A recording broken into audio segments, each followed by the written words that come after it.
성부와 성자와 성령의 이름으로 말씀드립니다. 하나님의 은혜가 충만하시길 축원합니다. 우리 서로 인사합시다. 당신은 믿음의 사람이십니다. 시작.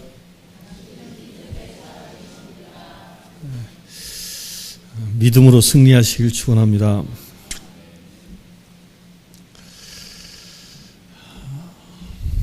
사람들은 어려운 일에 봉착하면 근심하고 걱정합니다. 이게 어려운 정도가 심하면 심할수록 자신의 자신감은 점점 떨어집니다. 급기야는 이게 너무 심해지면 생명을 포기할 생각까지 하는 게 사람입니다. 그러니까 고난을 만나면 사람들이 스스로 작아지는 듯한 느낌을 갖게 되고 세상을 살 의미를 잃어버리게 되는 것이 우리 사람들입니다. 그런데 왜 많은 사람들이 그런 고난을 당하면 그렇게 힘들어하고 심지어는 자기 목숨까지도 내던지게 될까요? 왜 그렇게 될까요? 물론 그 역경이 커서 힘들어서 문제가 너무 커서 내가 감당할 수 없어서 나의 생명을 포기하는 최의 마지막 수단을 선택할 수도 있겠지요. 근데 왜 그렇게 될까? 왜 그렇게 될까? 그렇게 마지막 수단까지 선택하는 가장 중요한 이유 중에 하나 이런 거라고 저는 여겨집니다. 문제만 보는 겁니다. 문제만. 내가 감당할 수 없는 문제만 자꾸 쳐다보고 있는 것이죠. 문제만 바라보면 문제는 풀리지 않는 것이죠. 전혀 풀리지 않는 겁니다. 이건 마치 뭐와 같냐면요. 어려운 수학 문제를 앞에 놓고 그 수학 문제를 어떻게 풀어야 할지 그 방향을 전혀 모르는 학생이 그걸 놓고 씨름하고 있는 것과 똑같은 겁니다. 수학 문제가 앞에 놓여 있을 때 그것을 풀려면 어떻게 해야 되죠? 어떻게 해야 되죠? 가르쳐줄 선생을 찾아야 되는 거지. 가르쳐줄 스승을 찾아서 이것을 어떻게 풀어야 합니까? 묻고 그 스승의 안내대로 풀어나가면 고민이 해결되는 겁니다. 고민이. 그런데 그것을 스승의 도움을 구하지 않고 그 문제 속에만 자기 스스로 함몰되어져 있으면 결코 풀 수 없습니다. 그리고 얻는 게 뭐예요? 얻는 게 뭘까요? 자괴감만 얻는 거예요. 나는 못하는 거구나. 스스로 자괴감만 얻는 거예요. 제가 중학교 2학년 때 이 수학 선생님이 그 정년 은퇴를 1년 앞둔 분이 제 수학 선생님이셨어요. 그러니까 할아버지였죠. 그때만 해도 선생님 은퇴가 65세였는데, 그러니까 만 64세 되신 분이 수학 선생님이셨어요. 그러니까 제가 또 키가 크니까 맨 뒤에 앉잖아요. 맨날 맨 뒤에 앉거든요. 이 할아버지가 가르치시는데 전혀 안 들리는 거야. 다 죽어가는 소리로, 그것도 학생들 쳐다보지도 않으셔. 그 작은 목소리에 칠판만 보고서 계속 이러시는 거야. 무슨 소리인지 모르는 거야, 무슨 소리인지. 그때 그분이 가르쳤던 게 인수분해였거든요. 근데 저 지금까지도 인수분해를 모릅니다. 인수분해를 몰라요, 인수분해.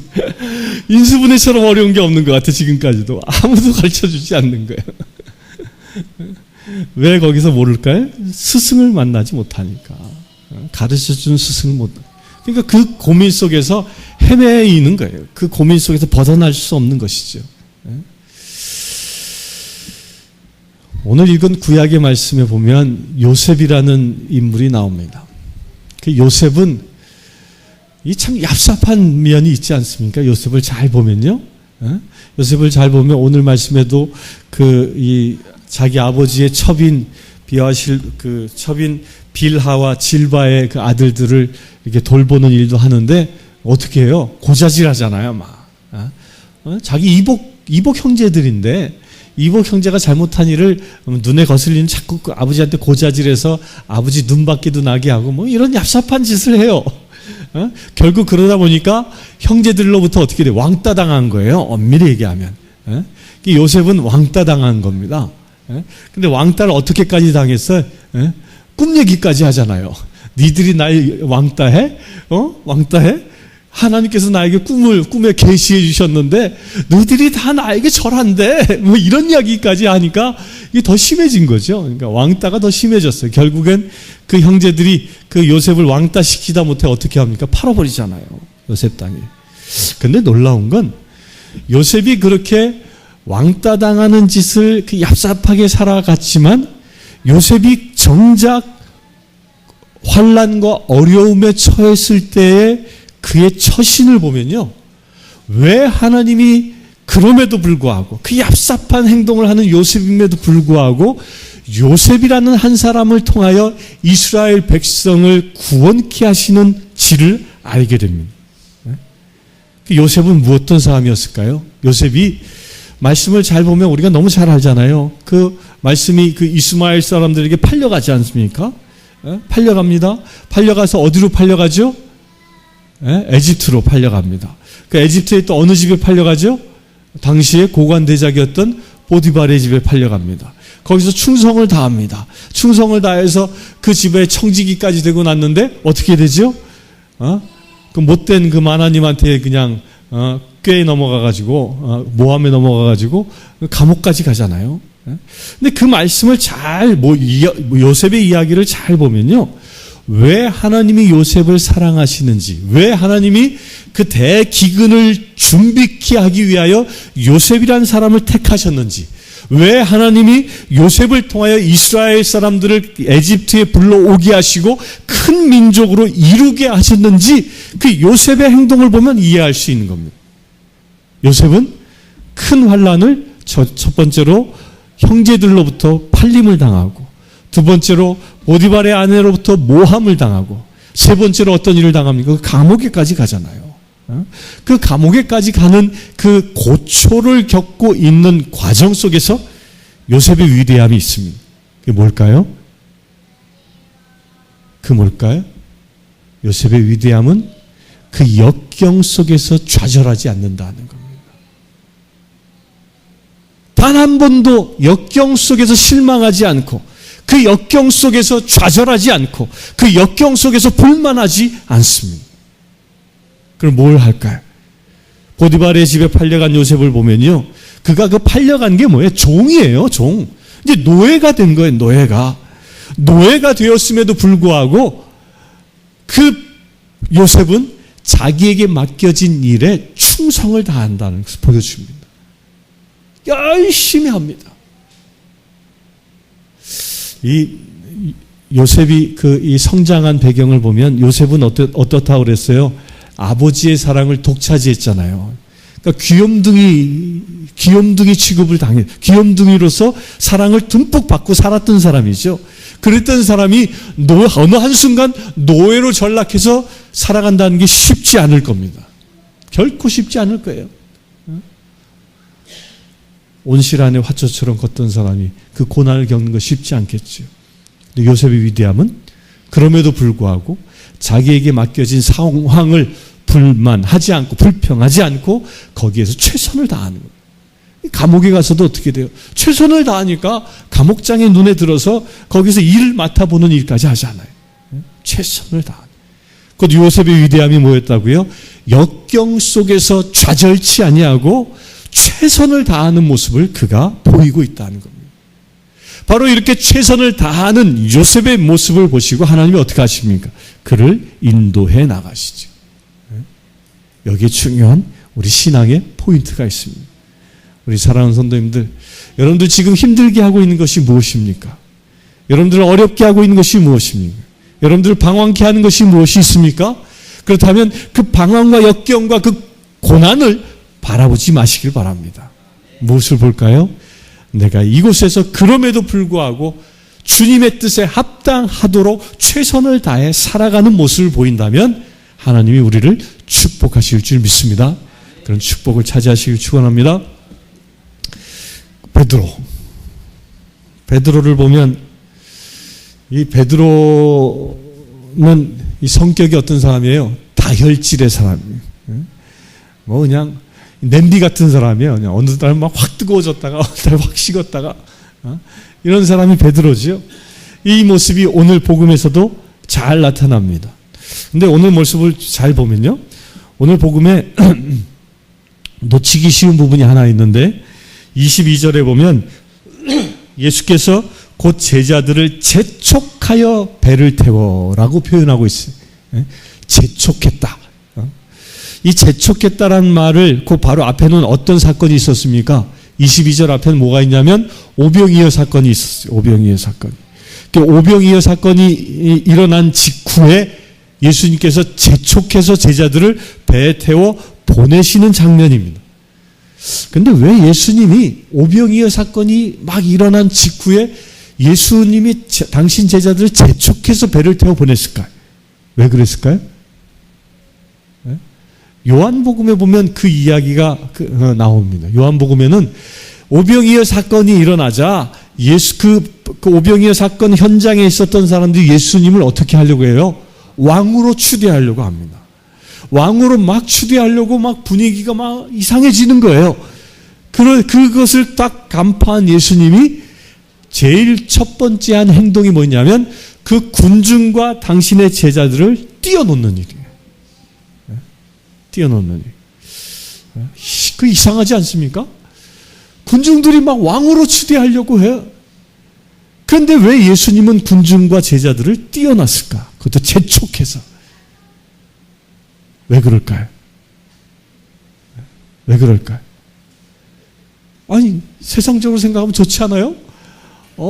그 많은 사람들이 예수님 왕으로 추대해서, 막 왕관을 씌워주고 이스라엘의 새 임금이 나타났다라고, 그러면 예수님이 그 왕권을 행사해서 더 많은 일을 하실 수도 있었을 텐데, 왜 그럴까요? 그건 하나님의 뜻이 아니었기 때문에. 하나님의 나라는 하나님의 뜻이 예수님이 이 땅에 오신 목적이 아니었기 때문에. 그러니까 재촉해서 떨어뜨려 놓습니다. 근데 여기서 재촉했다라는 말을 잘 보면요. 베드로의 성격을 예수님이 너무 잘 알고 있었음을 보여주는 내용이에요. 그러니까 베드로는 어떤 사람이에요? 이게 성질이 다혈질의 사람이라 막 군중들이 막 어떤 막 분위기를 형성하면 베드로가 어떻게 됐을까요? 막 들떠가지고 막 이게 안 봐도 허전한 거예요. 막 들떠서 그래 맞아 우리의 스승이 이스라엘 왕이 되어야지 하고 군중들을 앞서서 선동했을 거라는 거예요. 그걸 예수님이 아시고 떨어뜨려 놓는다는 겁니다. 우리가 여기서 발견할 게 있습니다. 신앙은 기분대로 해서는 안 됩니다. 분위기 타고 신앙생활을 해서는 안 된다는 거예요. 사람들의 분위기에 휩쓸려서 신앙생활을 했다가는 큰 어려움을 당할 수 있다는 겁니다. 신앙은 분위기에 따라 이루어지는 게 아니라 진리에 따라 이루어지는 것이기 때문입니다. 우리 사랑하는 성도님들, 여러분들 기분이 좋고 나쁘게 따라서 나의 신앙생활이 좌우되는 게 아니에요. 오직 주님의 진리에 따라 여러분들 신앙이 바로 서시길 축원합니다. 그렇게 예수님께서 제자들을 배에 먼저 태워 보내시고, 그리고 예수님은 어디로 가셨습니까? 산으로 가셨습니다. 산으로 가셔서 뭐 하죠? 기도하셨다 그래요. 기도하시는 예수님이십니다. 그렇게 기도하시다가 예수님에게 이제 어떤 촉이 있다고 왔겠지요. 배를 태워 보낸 그 제자들이 생각난 겁니다. 보니까 앞에 갈릴리아 바다가 거센 풍랑에 휩싸여 있을 것이죠. 그때 시간은 새벽 4시라고 했어요. 칠흑같이 어두운 시간이었어요. 그 어두운 시간에 예수님이 제자들을 찾아옵니다. 제자들을 찾아오자 제자들은 예수님을 뭐라고 그래요? 유령이다 하고 놀랍니다.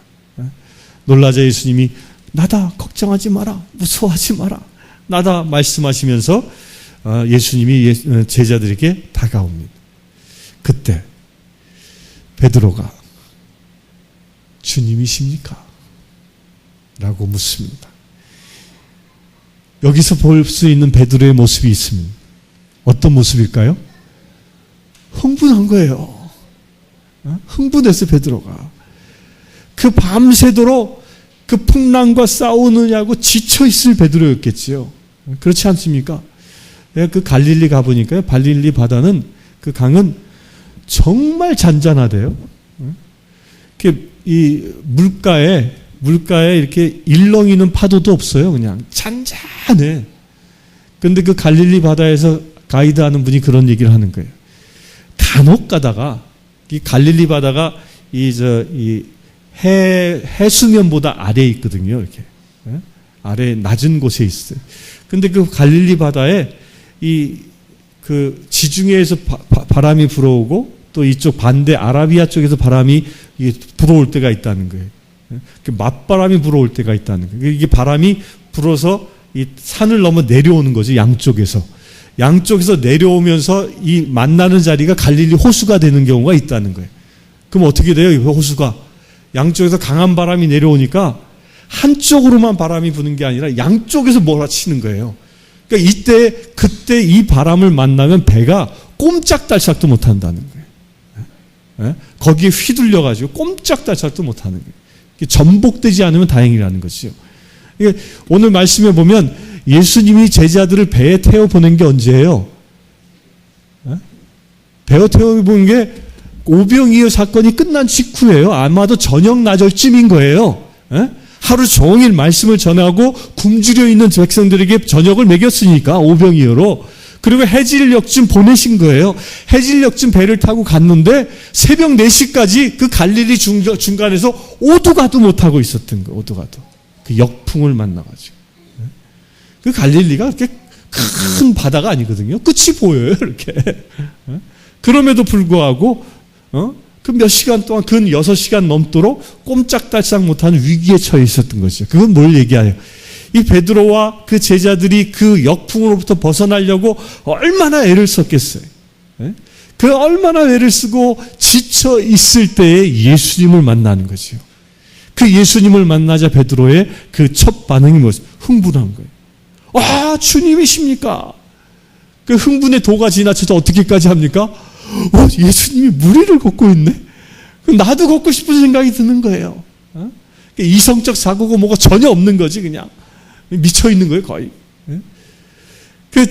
그러시다면 저더러 무리를 걸어 오라고 하십시오. 자기도 예수님처럼 되고 싶어서. 그러자 예수님이 어떻게 오라 하시자 베드로가 실제로 무리를 걷습니다. 놀랍지 않죠? 베드로가 무리를 걸은 이 사건은 역사 이래로 인간이 무리를 걸은 사건으로는 유일할 것입니다. 예수님 빼고. 그 유튜브에서 무리를 걷는 사람 해가지고 이렇게 유튜브 영상을 찍어 놓은 게 있더라고요. 실제로 보니까 이게 강인데 이 사람이 무리를 막 걸어가는 거예요. 뭐 저런 사람이 다 있나? 예수님 시대가 지금 기적이 일어나네? 저도 신기하게 쳐다보고 있는데 이 사람이 마술사라. 어떻게 했냐면 물 밑에다가 아크릴판을 쫙 깔아놓은 거예요. 그러니까 사진을 찍으면 안 보이는 거지, 아크릴이니까. 그러니까 물 위를 걸어가는 것처럼 보이는 거예요. 그런 속임수로 물 위를 걸어간 사람은 있을지라도 실제로 거센 풍랑이 일어나는데 물 위를 걸은 사람은 없었던 거지요. 그런데 예수님의 그 명령에 베드로가 무리를 걷습니다. 그 무리를 걸었던 베드로, 그가 어떻게 됩니까? 끝까지 예수님께 갑니까? 못 가지. 여기서 중요한 메시지를 우리에게 주고 있습니다. 베드로가 배에서 나와서 물 위에 딱 섰을 때 말씀을 잘 보면 일정 정도 베드로가 걸어갔음을 알 수 있습니다. 그렇죠. 그 일정 정도 걸어갔는데 어느 순간 그가 걸어가다가 거센 바람을 보게 됩니다. 그 거센 바람을 보니까 거센 풍랑이 자기 눈에 들어오게 되었어요. 그 거센 풍랑이 눈에 들어오자 오늘 말씀에 보면 무서운 생각이 들어 물에 빠져 들게 되었다. 무리를 걸을 때는요, 배에서 나와서 무리를 걸을 땐 그가 누구만 바라봤을까요? 예수만 바라본 거예요.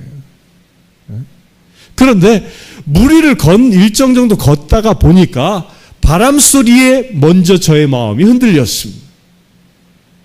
거센 바람 소리에 마음이 흔들리고 유혹이 오게 되니까 그의 시선이 어디로 바뀌어요? 풍랑을 보게 된다는 거예요. 예수님이 오라라고 말씀하셨던 그 말씀에만 귀를 기울이고 내 앞에 지금 저 앞에 걸어오고 계신 예수님에게만 그의 시선을 집중하고 있을 때에는 그도 무리를 걸을 수 있었지만 그가 바람소리에 정신이 혼란해지고 시선을 잃어버렸을 때는 물에 빠지는 역사가 일어난다는 거예요. 이게 우리가 고난 가운데 있을 때 어떻게 해야 하는지를 보여주는 겁니다. 시련과 역경 가운데 있습니까? 예수님이 주시는 하나님의 말씀 외에 다른 소리에 여러분들 귀가 빼앗기고 있다면 안 됐지만 그 고난 속에서 빠져나올 수 없습니다. 세상의 유혹 소리에 나의 귀가 빠져 있다면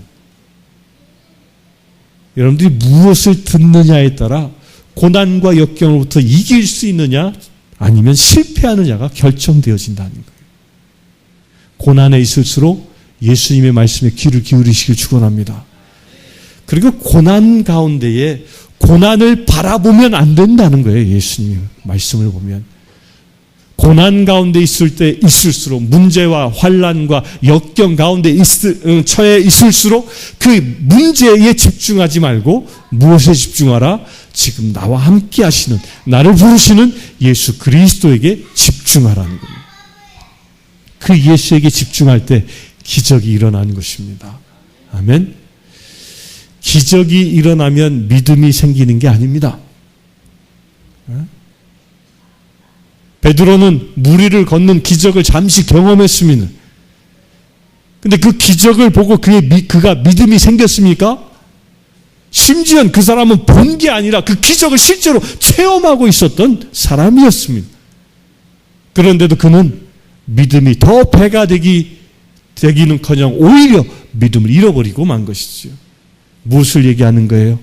기적을 체험한다고 해서 믿음이 생기는 게 아닐 수 있다는 겁니다. 무엇이 기적을 만들까요? 나의 믿음이 있으면 기적이 생기는 거예요. 아멘. 여러분들의 삶이 믿음으로 기적을 체험하시길 축원합니다. 나의 믿음의 고백을 통하여 여러분들의 역경과 환난들이 문제가 해결되어지길 축원합니다. 그럴 때 진정 나의 믿음은 더 커지는 것이지. 더 커지는 거예요. 믿음으로 승리하시는 주의 사랑하는 귀한 지혜들 되시길 축원합니다. 그 믿음은 무엇을 통해서 이루어질 수 있을까요? 오직 주님만을 바라보는 여러분들의 시선을 통해서 이루어집니다. 우리 사랑하는 성도님들 매일매일 주님 바라보시죠? 매일매일 가정 예배를 통해서 주님 바라보시죠? 매일매일 성경 말씀을 통해서 주님 바라보시죠? 아멘. 아니, 염신부님만 계속 아멘 하시고. 모니카님도 하셨어요. 염신부님 소리가 더 커가지고. 하나님의 말씀을 통해서 주님을 바라보시길 축원합니다. 여러분들이 매일매일 주의 말씀으로 주님을 만난다면 여러분들 덮고 있는 고난과 역경들은 주 안에서 온전히 해결되어질 줄 믿습니다. 성부와 성자와 성령의 이름으로 말씀드렸습니다. 기도합시다. 고마우신 아버지 하나님, 믿음의 사람으로 서기를 원합니다. 우리가 고난과 환난 가운데 처해 있을지라도 그것에 묶이지 아니하고 우리를 인도하시는 예수 그리스도를 바라보길 원합니다. 주님, 우리를 구하여 주시옵소서. 온전히 일으켜 세워 주시옵소서. 온전히 승리하는 믿음의 지체들 되게 하여 주시옵소서. 예수 그리스도의 이름으로 기도드리옵나이다.